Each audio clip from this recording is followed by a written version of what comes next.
que esse assunto para mim é extremamente importante, nutrição vegetariana e vegana. Eu sou vegano há pouco tempo, sou vegetariano há 8 anos e percebi que dentro do meio médico mesmo, o pessoal tem muita dificuldade de entender. Alguns colegas perguntam, mas o que você faz? Como é que você faz? Você suplementa? O que você come, afinal? Então, essas dúvidas que todo mundo tem sobre a nutrição vegetariana e vegana, eu chamei o Iago aqui para nos ajudar. E a partir de agora eu passo a palavra para o Iago. Agradeço muito, obrigado. Iago. Prazer. Obrigado. Aceitar nosso convite aqui. Muito obrigado. Se quiser falar no microfone aqui. Vou precisar do microfone. Até falei pro Ricardo, ontem e hoje eu senti mal-estar, por isso que vocês estão vendo que eu estou transpirando, tá? Tomei remédio. Mas tá tudo certo. Consegue me ouvir tranquilamente? Perfeito. Vou só testar a questão do passador do slide. Só um momento. É só direita e esquerda. Deixa eu ver se tem aqui um. Mas acho que...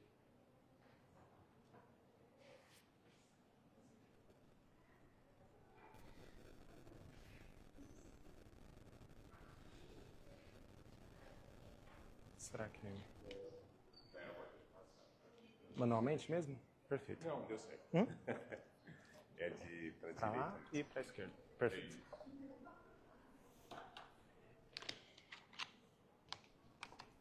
Bom, vamos lá. Boa tarde. Primeiro, eu queria agradecer ao Ricardo por me chamar para poder lecionar sobre esse tema. Hoje eu trouxe, a ideia é exatamente essa, explicar os conceitos e tudo que envolve uma nutrição vegetariana e vegana, e não apenas propagar, que eu acho que a gente vai falar durante a aula, é uma escolha muito individual e ela está embasada em muitas questões. Então, o intuito aqui hoje é apresentar essa ideia para quem já conhece, para quem tem algumas dúvidas, para quem nunca ouviu falar sobre. Como a disciplina é medicina e espiritualidade, eu trouxe um pouco também dessa relação, da relação do alimento com a espiritualidade e como tudo interfere. Então, ao longo, se tiverem alguma dúvida ao longo da apresentação, podem me perguntar e a gente vai conversando. Quero que seja um diálogo aberto e se não estiverem me escutando, se tiver alguma questão, pode levantar. Iago, fala mais alto, porque eu estou sentindo que eu estou falando baixo. Bom, então, o tema da aula é nutrição vegetariana e vegana e a gente vai falar sobre os vários tipos de vegetariano, porque não é apenas uma nomenclatura, a gente tem várias nomenclaturas. Sou nutricionista formado pela Universidade do Triângulo Mineiro no início do ano, então para mim é uma honra estar de volta à casa agora de uma outra forma. O conteúdo programático da aula eu dividi em 3 slides. Qual que é o intuito? Eu tinha 1 hora, né, para poder fazer a apresentação, então não dá para abordar tudo, mas eu queria trazer uma apresentação que ficasse clara. No início a gente vai falar da introdução, como eu falei para vocês, mais para cá, né?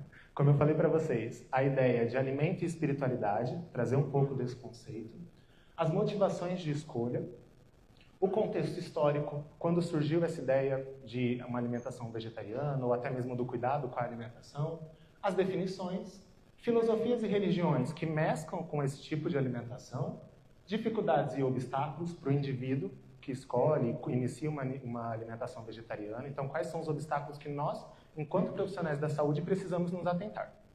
Além disso, tem um olhar clínico, as estratégias alimentares, um pouco voltado para a parte da nutrição, como a gente consegue abordar com o indivíduo essas questões, e no final, a ética profissional. Então, de início, eu já trago um slide sobre o alimento e a espiritualidade. A ideia de que o alimento está em total conexão com a espiritualidade não é uma ideia recente. A religião mais antiga é o hinduísmo, que tem cerca de 800 anos antes de Cristo, e no Oriente, a base das filosofias e religiões deles já tem essa conexão de como o alimento influencia para uma evolução espiritual. Então, essa ideia parte ali em torno de 800 anos antes de Cristo. Por quê? Muitas religiões entendem e interpretam o corpo humano como um templo sagrado. E a partir dessa premissa, tudo aquilo que a gente ingere, das diversas formas, impacta na evolução espiritual do ser humano.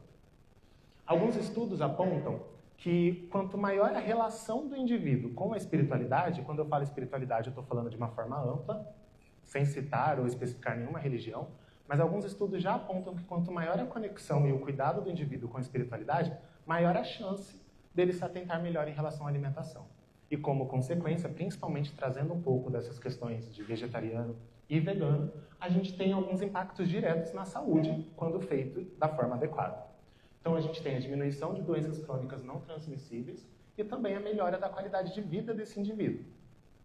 Além disso, esse tema, como eu falei para vocês, ele atravessa milênios, não é uma ideia recente, é uma ideia de muito tempo. E alguns estudos entendem, algumas filosofias e religiões entendem que o alimento não é só um combustível para o corpo. Proteína, carboidratos, lipídios. Traz o alimento como uma conexão que envolve o ser humano. Para além de combustível, ele interfere em outras questões. E aí alguns chamam de prana, outros de chi, outros de energia vital, que vai influenciar nesse equilíbrio. E aí eu trouxe esses 3 artigos que falam: a alimentação deixa de ser apenas um ato biológico para se tornar uma ferramenta de purificação, onde o corpo é tratado como um laboratório de experiências sensoriais e espirituais em busca de uma frequência vibratória mais elevada. Algumas religiões interpretam o vegetarianismo e o veganismo dessa forma. Outras, o ato de selecionar alimentos naturais reflete uma concepção de corpo que busca a harmonia com o cosmos, entendendo que a pureza do que se ingere é fundamental para a manutenção da saúde física e a evolução da consciência, um outro conceito. Além disso, a escolha por uma dieta vegetariana ou vegana transcende a ética animal, posicionando como um espelho de alma contemporânea que busca, através da disciplina alimentar, o equilíbrio entre matéria e espírito. No próximo slide, eu gosto muito desse slide, porque ele fala do fator comum entre as religiões. Então, de novo, eu quis trazer a espiritualidade de uma forma mais ampla. E o fator comum entre muitas religiões é exatamente a conexão entre o alimento, o espírito e o modo de viver daquele indivíduo. Então, a gente tem, por exemplo, no cristianismo, a questão do pão e do vinho, da relação com o sagrado. A gente tem no shintoísmo, que é uma religião oriental, a relação também de oferecer alimentos para os espíritos, buscando evolução. Religiões afro-brasileiras, com a questão das oferendas aos orixás. A gente tem rituais indígenas. Em alguns mosteiros tem esse cuidado com a alimentação, visando principalmente o consumo de vegetais, hortaliças. No islamismo, a relação, principalmente no Ramadã, que eles passam um longo período sem se alimentar, visando essa conexão de purificação com o alimento. E por último, como eu disse anteriormente, o hinduísmo, que é uma das religiões mais antigas, que já tem esse conceito de vegetarianismo, veganismo e do consumo de carne.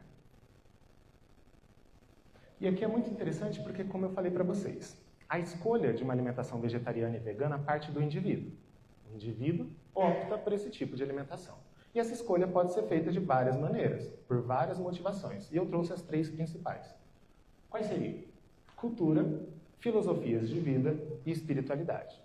Pode ser que o mesmo indivíduo opte ou caminhe pelas 3 vertentes, pode ser que uma seja mais forte, uma motivação do que outra, mas, em tese, resumindo, esses são os 3 pilares que fazem o indivíduo optar por esse tipo de alimentação. Então, ao escolher uma dieta vegetariana ou vegana, o indivíduo pode ter sido motivado por esses fatores que eu mencionei. Além dos 3, a gente pode citar a ética e o bem-estar animal, que já vem de temas mais recentes, temas mais contemporâneos.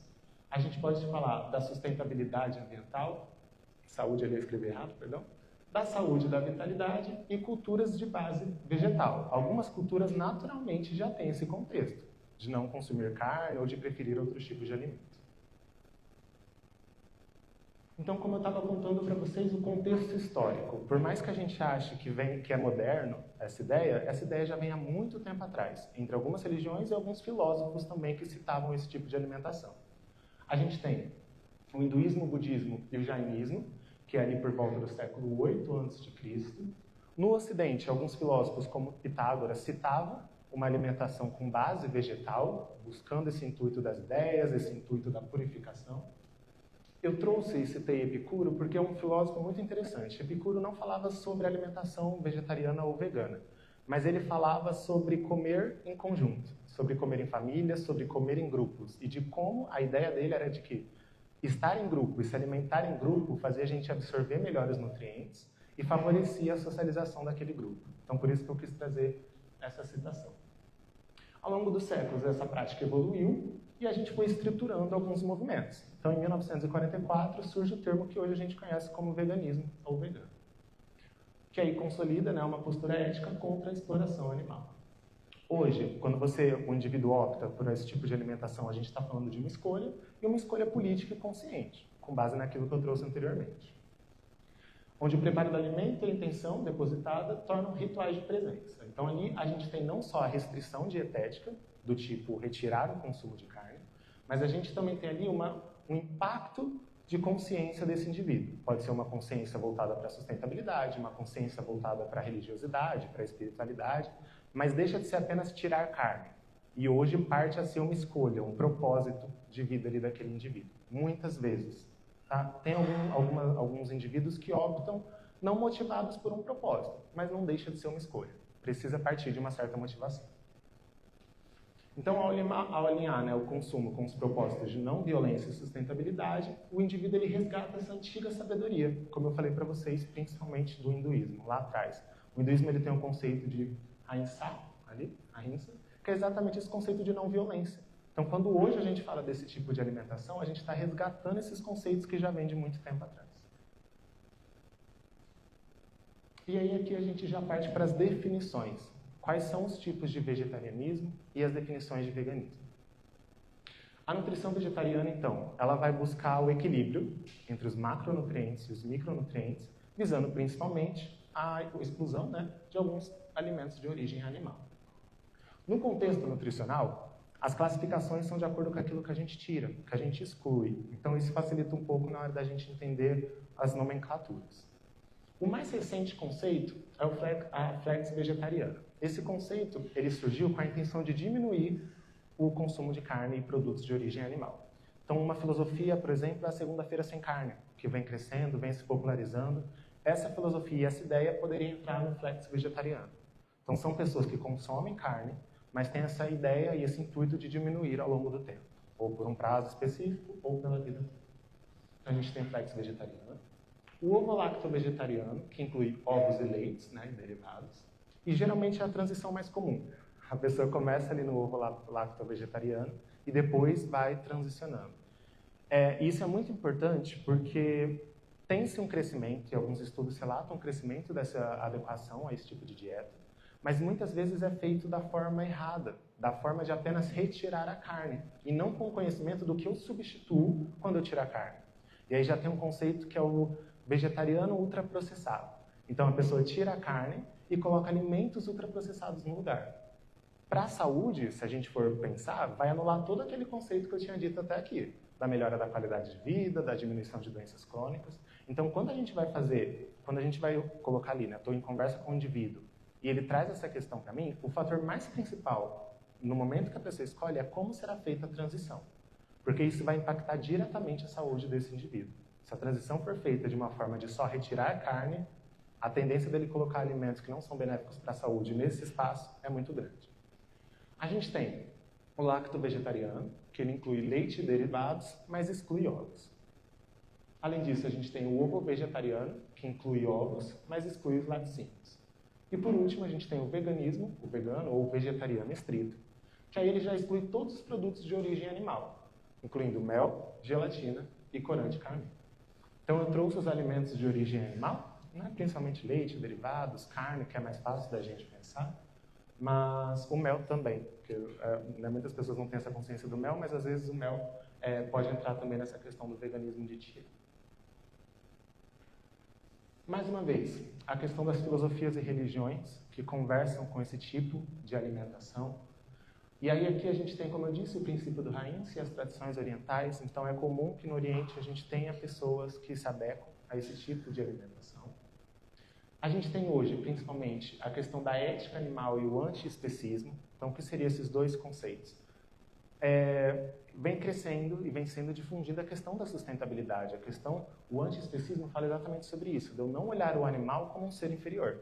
Então, algumas pessoas iniciam o processo desse tipo de alimentação voltado para isso. E aí aqui a gente já pode pensar que não tem nenhuma relação, por exemplo, com a espiritualidade. Aqui já é uma questão mais política, mesmo em consciência daquele ser, em relação à sustentabilidade da sociedade que ele está inserido. Então, o antiespecismo é a recusa em atribuir os valores diferentes, né, e seres sencientes, baseando apenas na sua espécie. A gente tem um abolicionismo, diferente do bem-estarismo. O bem-estarismo é uma filosofia que trata a questão do abate animal sobre essa questão da dor. Então, algumas pessoas optam ou tendem a buscar produtos que não têm essa questão do sofrimento animal. Também, de novo, uma escolha política, uma escolha consciência de sustentabilidade, mas o bem-estarismo não necessariamente a pessoa vai deixar de consumir carne. Ela só cria uma consciência do sofrimento do animal. ou seja, ela busca outros tipos de produtos. Então, o abolicionismo, ele busca, né, ele entende que os animais não são propriedade ou recursos para uso humano. Então, seja para alimentação, vestuário, entretenimento. Então, aqui, de novo, já entra naquele pilar de filosofias de vida, que a pessoa opta quando ela inicia esse tipo de alimentação. A gente tem o ecocentrismo e a ética planetária. Então, aqui a gente fala de sustentabilidade espiritual. Algumas filosofias entendem essa questão do cosmos, da unicidade entre todas as espécies, da unicidade entre todos os seres, e principalmente dessa questão do meio ambiente, da questão da sustentabilidade, da gente não degradar a casa comum, que seria o nosso meio ambiente, a nossa terra. A gente tem a questão da sociologia e identidade cultural. Então, de novo, alguns povos naturalmente já são adeptos a esse tipo de alimentação pela cultura. Então, algumas aldeias, algumas tribos, algumas populações orientais de alguns mosteiros, naturalmente já têm essa filosofia. E a gente tem, de novo, as religiões e a nutrição espiritualizada, então, que já olha ali para o alimento com essa outra vertente. E aí aqui, depois de apresentar os conceitos para vocês, de ovo-lacto-vegetariano, lacto-vegetariano e vegano, a gente, enquanto profissional da saúde, a gente precisa se atentar nos impactos que essa escolha vai ter na vida do indivíduo. Então, principalmente, eu trouxe esses fatores que a gente precisa ter uma certa adaptação. Eu poderia entrar ali como flex vegetariano. Toda primeira semana do mês eu fico sem consumir carne, e é uma escolha pessoal minha, voltada para a espiritualidade. Mas eu busquei relatos de amigos meus que são vegetarianos 100%, que são veganos 100%. E tem, além do Ricardo, tem mais alguém na sala? Vegetariano, vegano, algum tipo? Não? Tá. Tem? Perfeito. Então a gente pode também, depois na hora que eu for falar sobre o relato, se sentir confortável, pode acrescentar também. Eu trouxe esses relatos para a gente poder entender quais são as dificuldades, porque tem algumas dificuldades que são fisiológicas, né, do ser humano, mas também do corpo humano, mas também tem algumas dificuldades de mercado. Hoje a gente percebe que está crescendo essa ideia, as indústrias entenderam que é lucrativo, mas algumas regiões do Brasil ainda não têm esse tipo de alimento. Então a escolha do indivíduo ao ir ao mercado é muito limitada. E aí, de novo, volta naquilo que eu conversei para vocês. A pessoa quer tirar a carne, não tem opções de substituição, às vezes não tem informação, não tem conhecimento, e isso, em vez de ser um ponto de virada que poderia melhorar a qualidade nutricional dela, começa a ir cada vez mais degradando aquela saúde.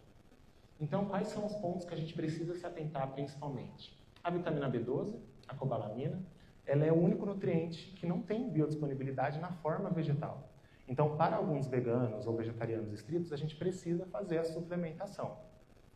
Para outros, a gente precisa de um exame para poder ver os níveis como estão, e aí a gente opta pela suplementação. Então, essa questão é uma questão muito importante. A questão da proteína e dos aminoácidos. Quando a pessoa opta por esse tipo de alimentação, a biodisponibilidade de proteína já tende a ser menor. Então, a gente ali, no momento, né, da adequação nutricional, já indica cerca de 20% de proteína a mais na dieta dela, porque a biodisponibilidade vai ser menor. Só que os vegetais eles têm total capacidade de oferecer todos os aminoácidos essenciais para o corpo humano, desde que a gente tenha variedade. Então, qual que é o problema? Muitas pessoas tendem a pegar somente a ervilha, somente a soja, e se alimentam somente desses alimentos, por exemplo. Você vai ter os benefícios? Vai ter. Mas em questão de aminoácidos, você não vai ter uma complementariedade. Então, você vai estar em deficiência de alguns nutrientes, principalmente esses aminoácidos. Então, aqui, a chave principal da gente poder fazer a adequação de uma dieta é exatamente a complementariedade dessas proteínas. Como? Parte do prato eu trago algumas leguminosas, parte do prato eu trago alguns cereais, hortaliças, verduras cozidas, cruas. Eu preciso ter essa diversificação no prato do meu paciente, porque senão ele não vai atender não só a quantidade necessária de proteína dia, mas também a qualidade dessas proteínas dia. Eu tenho a questão do ferro e do ômega 3. Então, o ferro vegetal ele é um ferro não M, que naturalmente já tem uma menor absorção, uma menor biodisponibilidade. Então, a gente já tem que tomar esse certo cuidado. E a gente tem a questão do ômega 3. Né? O ácido ali, o ALA, ele precisa converter, o nosso corpo precisa converter em EPA e DHA. E aí, como que a gente trata essa questão do ferro e essa questão do ômega 3? O ferro, e aqui a gente já entra em questão da otimização de ferro, até para indivíduos que não têm esse tipo de escolha alimentar. O ferro a gente consegue otimizar a captação do corpo com alimentos cítricos. Então a gente pode um suco de laranja, um limão espremido dentro de 30 minutos.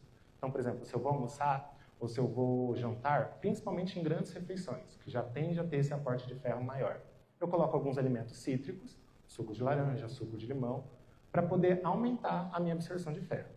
E além disso, essa é uma estratégia que a gente usa para aumentar.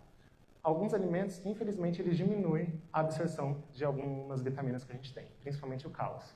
Então, para almoço, jantar, refeições grandes, a gente evita café, chá preto próximo dessas refeições. Porque tanto o café quanto o chá preto vai diminuir a absorção de cálcio.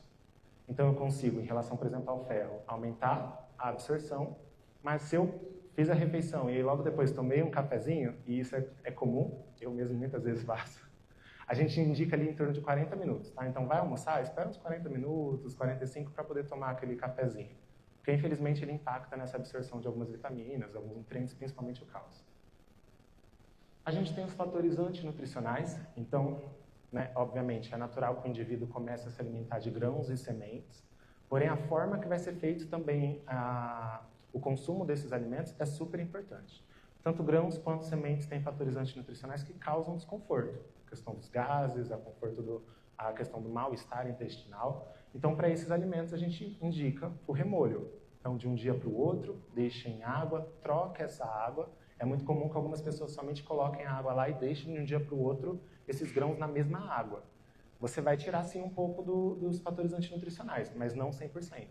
Então, precisa ter, em média, de 2 a 3 trocas de água desses grãos. Então, e isso é informação que a gente precisa difundir, que a gente precisa falar, de novo, tanto para esses indivíduos, mas para a gente mesmo. Então, para todos, é uma questão que muitos já têm consciência, muito bacana, mas alguns podem não ter. Então, remolho de grãos e sementes. E, novamente, a disponibilidade de produtos. E eu escrevi algumas erradas. Mesmo com o avanço de alguns produtos vegetarianos e veganos, algumas regiões ainda estão desfalcadas. E aí, aqui eu trago os relatos. Eu conversei com o Nivaldo, que é o pai de uma conhecida minha. Ele já é vegano há cerca de 35 anos. E ele começou exatamente pela questão da alimentação ayurvédica, voltada para a espiritualidade. E no começo ele não tinha muita informação. O relato que ele me deu foi, Iago, era muito difícil, eu não atingia, eu quase fiquei com anemia, porque naquela época não se tinha informações sobre esse tipo de alimentação, ou se tinha era muito limitado. Hoje eu já tenho um pouco mais de consciência. Conversei com o André é um companheiro de classe que eu tive também na faculdade, ele também é nutricionista, e fez aqui em Uberaba, e a minha turma é a turma de 2020. Ele disse que quando chegou aqui em Uberaba em 2020, 6 anos atrás, é recente, ele tinha muita dificuldade de achar produtos no mercado de origem vegetal ou origem que não seja animal. Então, hoje a gente consegue caminhar pelas prateleiras e a gente acha queijo vegano, leite de amêndoas, leite de castanhas, mas ele falou que quando chegou aqui, era a principal dificuldade dele, ele não achava. E, novamente, por um certo tempo, a alimentação dele era arroz e ovo, que é o mesmo relato que a Bianca, que é uma amiga minha, também relatou. Ela tentou fazer esse tipo de adaptação. Como eu disse para vocês, a transição é o fator mais importante. Então, quando as pessoas tiram carne, se você não tem informação, se você não tem consciência, só tirar a carne não vai solucionar. Então, a gente precisa ter um cuidado do que colocar nesse espaço. E ela relatou a mesma coisa. A alimentação dela era voltada para arroz, ovo. E também, novamente, ela falou que sentiu uma fraqueza extrema. E quase ficou também anêmica, porque ela não tinha disponibilidade. Ela, principalmente universitária, a gente sabe como é complicado a questão da rotina, então ela não tinha esse certo cuidado, que é uma questão que a gente também precisa ter. Quando a gente opta e faz uma escolha nutricional, e isso eu trato com os meus pacientes até para quando a gente vai fazer uma conduta nutricional diferente, então a gente tem que entender. O paciente ele tem uma rotina. A partir do momento que eu mudo algo na alimentação dele, como eu disse para vocês, a alimentação ela faz parte do contexto de vida daquele ser humano. Então, quando eu vou fazer uma mudança, eu preciso ter certeza ou consciência de que vai caber essa nova realidade na vida do meu paciente. Então, não adianta eu propor, por exemplo, um plano que seja utópico. É maravilhoso o paciente chegar no meu consultório e eu faço um plano, nossa, incrível na teoria, mas na prática não vai funcionar. Da mesma forma aqui, quando a gente faz essa mudança, o paciente, o indivíduo, ele vai precisar ter um cuidado com a alimentação. E no começo, principalmente, é um pouco mais difícil. E aí aqui eu também gosto muito de trazer a questão de como a alimentação está voltada para a sociabilidade. Então, quando a gente, por exemplo, e eu já lidei com essa questão com alguns pacientes, que simplesmente por mudar uma conduta nutricional, no retorno conversou comigo do tipo, tinha uma festa de família, eu não fui, porque eu não queria comer tal alimento. E aí a gente pensa, olha como o impacto dos cuidados nutricionais, o impacto do que o indivíduo vai comer influencia em todo o contexto de vida dele. Aqui é a mesma coisa. Pode ser que o indivíduo, eu não vou sair à noite porque eu preciso, né, continuar nesse propósito que eu estou. Eu estou sem opção. Aqui a gente tem, e de novo, né, vem essa questão da disponibilidade. Vai na cantina, não tem muitos alimentos disponíveis ali. Então você precisa trazer de casa. Se você vai trazer de casa, você vai precisar se organizar. E se organizar em questão de tempo, em questão de compras, em questão de preparação. Então são muitas questões que a gente precisa ter consciência quando o indivíduo vem até mim e fala que eles têm esse tipo de alimentação. Porque o que acontece, infelizmente, é alguns profissionais tenderem a falar, entendo, mas a gente não pode... Não, a gente precisa entender. Alguns indivíduos, pontualmente, a gente precisa ter essa conversa um pouco mais séria, do tipo, olha, por causa do quadro clínico, a gente vai precisar mudar algumas coisas. Não acrescentar, por exemplo, carne. Se é uma escolha do indivíduo, a gente precisa ao máximo tentar respeitar essa escolha. Mas, de novo, é um impacto além do que o indivíduo vai comer. Vai impactar a vida dele como um todo.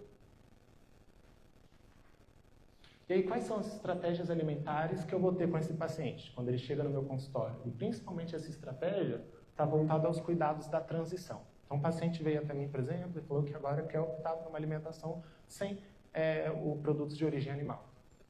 De novo, trazendo o conceito que eu disse para você. Eu preciso oferecer opções para ele, eu preciso ter um cuidado em relação aos aminoácidos disponíveis para ele, e, antes de tudo, e se possível, eu preciso pedir um exame, para ver se já não tem, no presente momento, algum desfalque, alguma dificuldade, alguma deficiência nutricional.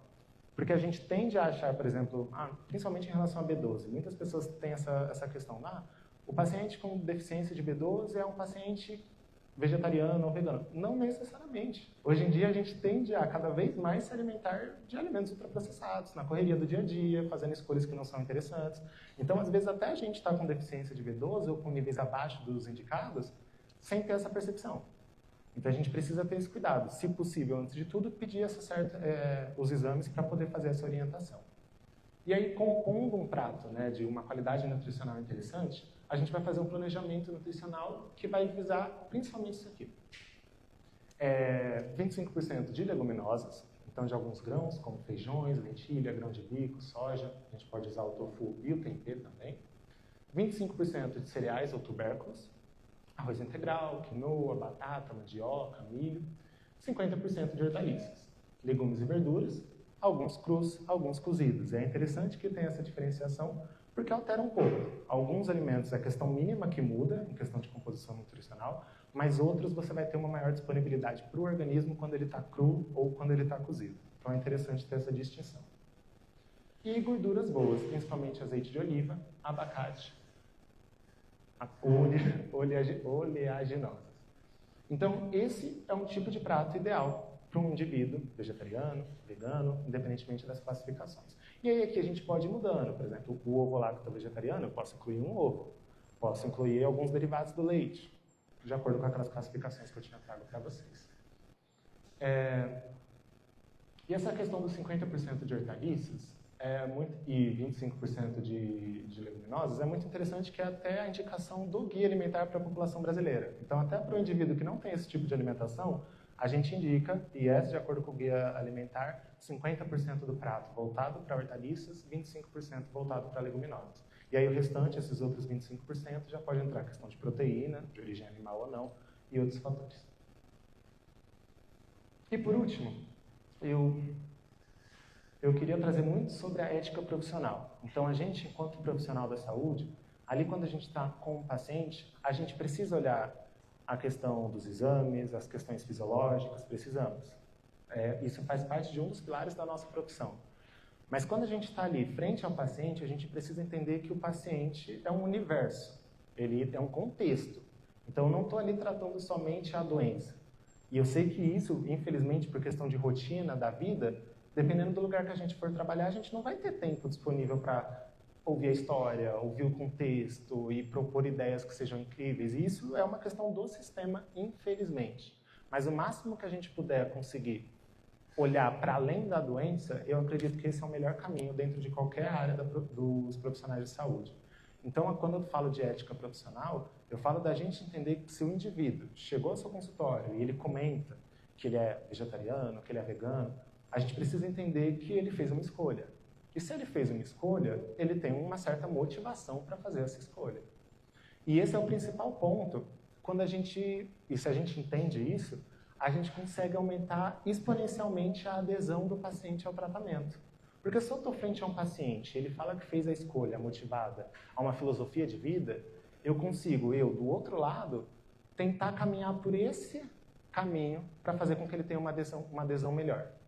Então, se o paciente ele fala que é uma questão de espiritualidade, eu posso não entender, por exemplo, a religião do meu paciente, está tudo bem. Mas se eu entendi na conversa que o fato dele ter feito essa escolha foi movido por essas questões espirituais, eu consigo, conversando com ele, trazer essas questões para que ele tenha uma maior adesão ao tratamento. E aqui, quando eu falo de tratamento, eu falo não só de uma conduta nutricional, mas para qualquer tratamento que a gente for lidar ali com o paciente. Então, a ética profissional é entender que, ao atender um paciente, precisamos compreender as nuances e vivências do mesmo. Deixar de olhar para o indivíduo buscando focar somente na doença, e sim no conjunto de fatores que resultaram no possível diagnóstico, quando presente. Ao entender e compreender os hábitos alimentares do paciente e os principais focos de motivação, aqueles que eu citei para vocês, a chance de aumentar a adesão do mesmo à conduta é infinitamente maior. Essas são as referências dos estudos que eu trouxe e que eu citei para vocês, falando sobre alimentação e espiritualidade, falando sobre as classificações. E eu queria agradecer a todos pela atenção. Muito obrigado.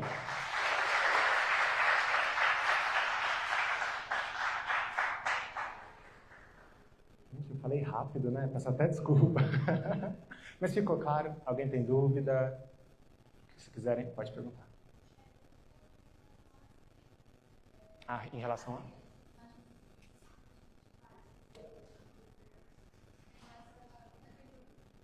Uhum.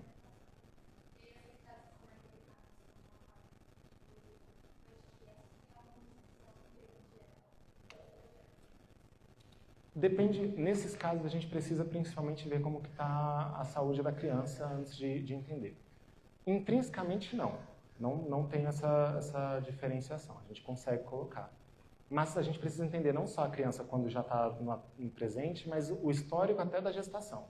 Então, se a criança nasceu com baixo peso ao nascer, se ela nasceu com peso excessivo, então até essas questões influenciam.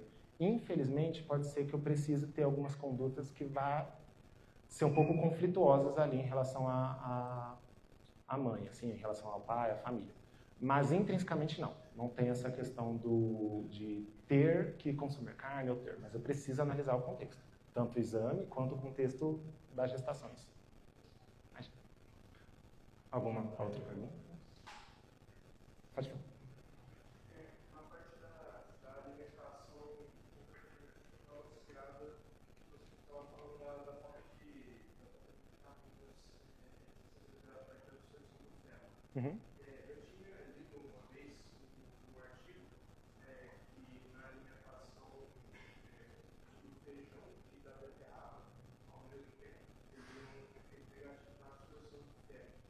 Isso afetaria, por exemplo, o descarte de um dos dois para a formulação, ou teria que, por exemplo, você falou que ajudaria a fazer um produto de detox de beterraba, Alguns nutrientes a gente tem uma certa competição na absorção. O corpo, dependendo principalmente da quantidade. Tá? Mas alguns nutrientes o corpo realmente compete entre si para ver qual vai absorver. Ele tem um certo limite de absorção.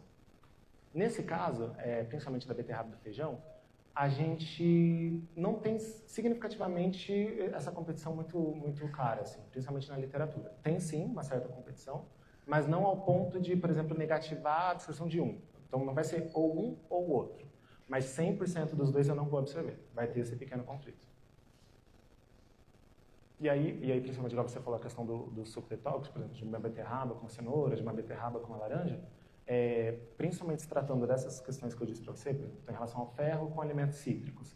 Naquele suco ali eu vou aumentar essa biodisponibilidade do alimento e aí vou aumentar a absorção também.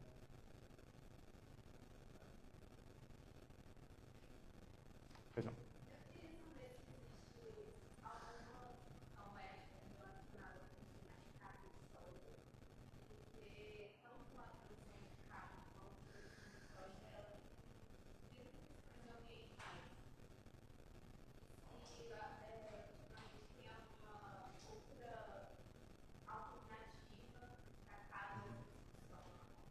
É uma pergunta interessante, assim. Não tinha olhado por esse lado, mas se a gente for olhar em questão de sustentabilidade, né, quando o indivíduo está principalmente movido a essa questão, a produção de soja em relação a... É que hoje a produção de gado ela exige muito, muito, muito mais água do que esse tipo de produção, soja e grãos, mas não deixa de ter um consumo excessivo. Então, e aí entra também até a questão da água potável. Principalmente tem um pouco dessa diferenciação. Para o gado, às vezes, eu preciso mais do que para outra produção. É algo interessante a se pesquisar, que eu não vou saber te responder se tem essa questão. Acredito que até deve ter, principalmente voltada para essa questão da sustentabilidade. Em questão de opções, hoje, cada vez mais a gente tem opções, são opções novas, assim, igual, por exemplo, o tofu é uma opção muito interessante, mas aí entra naquilo que eu comentei com você, disponibilidade e alguns produtos, valor. Então, hoje mesmo, eu estava no mercado e eu vi uma mussarela vegana que estava R$23. R$23, 250 gramas. Aí, do lado, era uma mussarela normal, estava R$6,50. Então, é surreal, assim, essa diferenciação. Então, e é um impacto que a gente precisa pensar, né? O impacto econômico. E aí, de novo, vários recortes que a gente tem que fazer do indivíduo e que a gente, enquanto nutricionista, tem essa tarefa de abaixar o custo da alimentação dele, obviamente filtrar, né, para o paciente que eu consigo indicar, por exemplo, essa mussarela é maravilhoso, mas a maioria eu não vou conseguir. E aí eu preciso fazer esse manejo. E aí, de novo, né, acho que, principalmente em relação a isso, é o principal fator que a gente tem do excesso do consumo de alimentos ultraprocessados, valor financeiro. Então, e informação também. Então, por exemplo, muitas pessoas chegam até nós, quando eu atendia aqui no ambulatório também, as pessoas consumiam muita salsicha, salame, mortadela por questão financeira. E aí, ali, enquanto eu estou conversando com a pessoa, mas eu até entendo que o frango é melhor, mas o quilo da salsicha está X, o frango está Y. E é uma questão que não tem como ignorar. Então, é muito complicado. Tem opção? Hoje a gente tem, mas aí, quando temos opções, entra nessas outras questões. Financeira, disponibilidade, é um pouco complicado.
Já já volto. Imagino. Abriu. Vamos lá.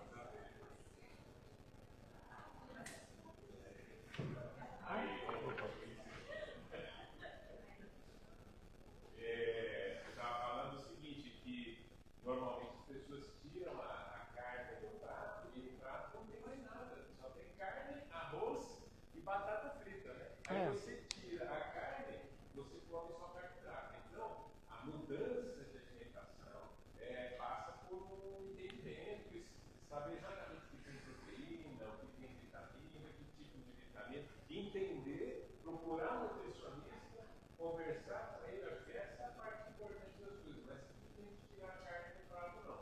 Agora, o que é importante saber? Você consegue viver sem ter que se alimentar de carne. Isso é importante. Né? Você tem um amigo que tem 35 anos aí que é vegano. Minha mãe é vegetariana há 25 anos. Né? Então, tem 89 anos de idade, não tem anemia, não tem nada. Quer dizer, aquela máxima que existia até então de que a gente não pode viver sem carne, isso não é verdadeiro.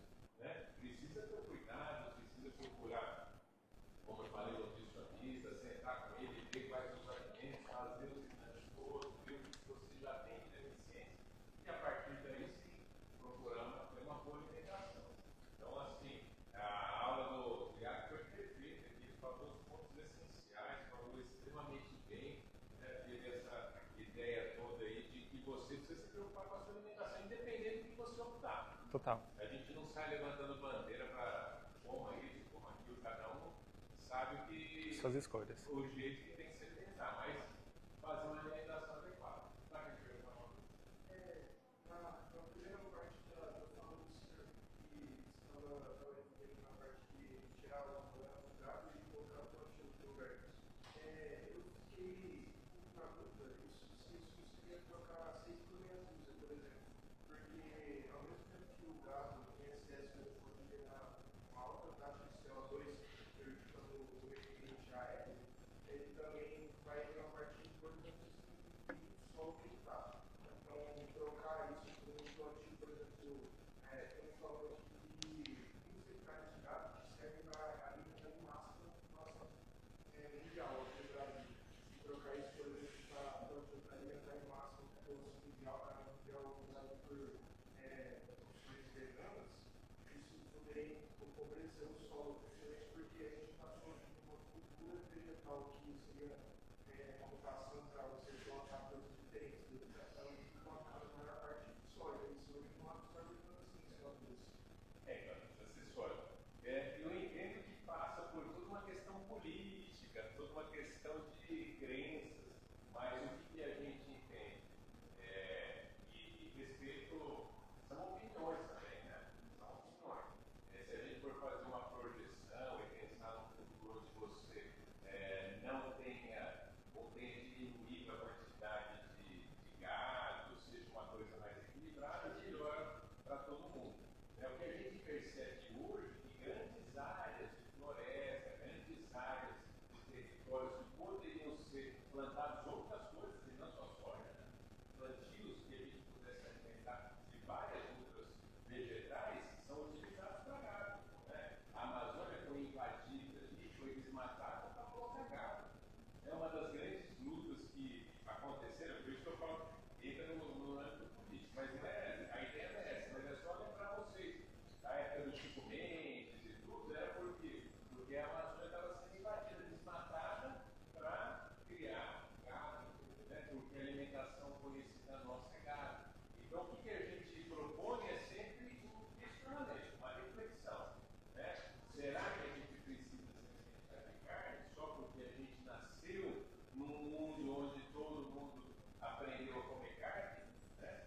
Então, o questionamento aqui, a ideia da nossa aula é fazer esse questionamento para vocês e mostrar que tem opções. Como uma única fonte, professor, porque a gente pode pensar que não seja ela foi equilíbrio. Exato. Então, por exemplo, eu gosto muito de carne, não sei comer mais carne, mas sou com outras coisas, não que eu quero, eu gosto de muito comer carne.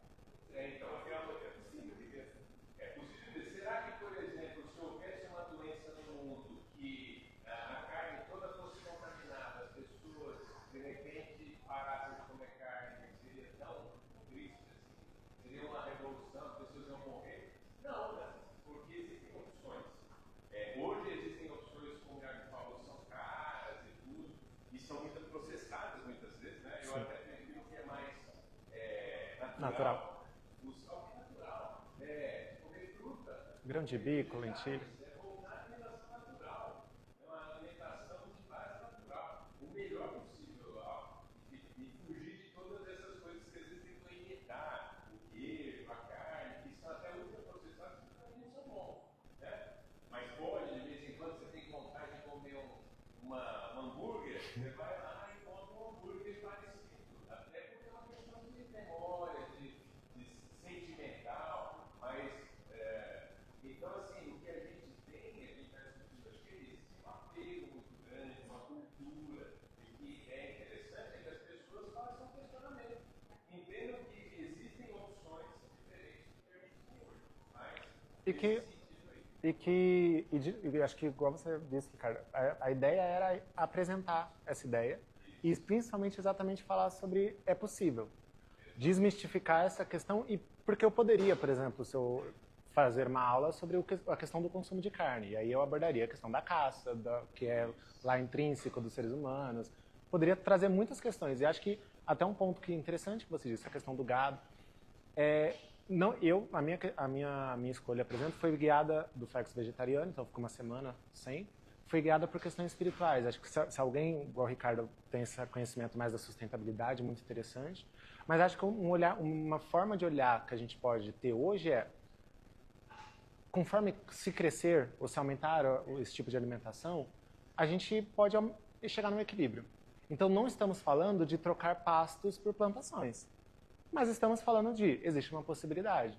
E que talvez a gente possa diminuir a degradação ao ambiente. Então, diminuir o crescimento de pastas, que também já seria incrível. Mas não trocar, porque, de novo, é cultural. Essa ideia, para os orientais, é muito mais fácil. Já está na cultura deles, igual eu falei, há 800 anos.